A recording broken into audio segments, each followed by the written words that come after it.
యువత ఉద్యోగాల నోటిఫికేషన్లు పరీక్షల నిర్వహణ పారదర్శకంగా నిర్వహించడానికి తెలంగాణ పబ్లిక్ సర్వీస్ కమిషన్ ని ప్రక్షాళన చేశాము.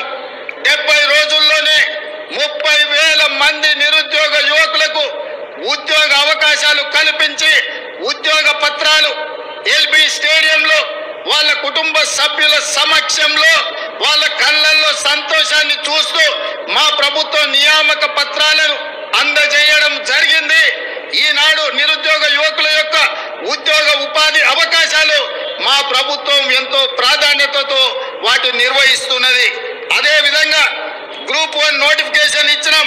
ఈ నెల 9న ప్రాథమిక పరీక్ష జరగబోతుంది. అదే విధంగా మెగా డిఎస్సి పోస్టులతో 11,062 ఉద్యోగ నోటిఫికేషన్లు ఇచ్చినాం.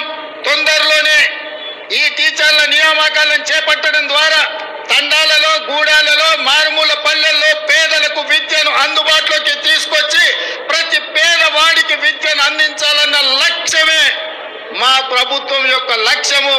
ఆ దిశగా మేము ప్రయాణం చేస్తున్నాం. అదే విధంగా వయో పరిమితిని కూడా 44 సంవత్సరాల నుంచి 46 సంవత్సరాలకు పెంచి ఈ ఖాళీలను భర్తీ చేసే నిర్ణయం మా ప్రభుత్వం తీసుకున్నది. మిత్రులారా,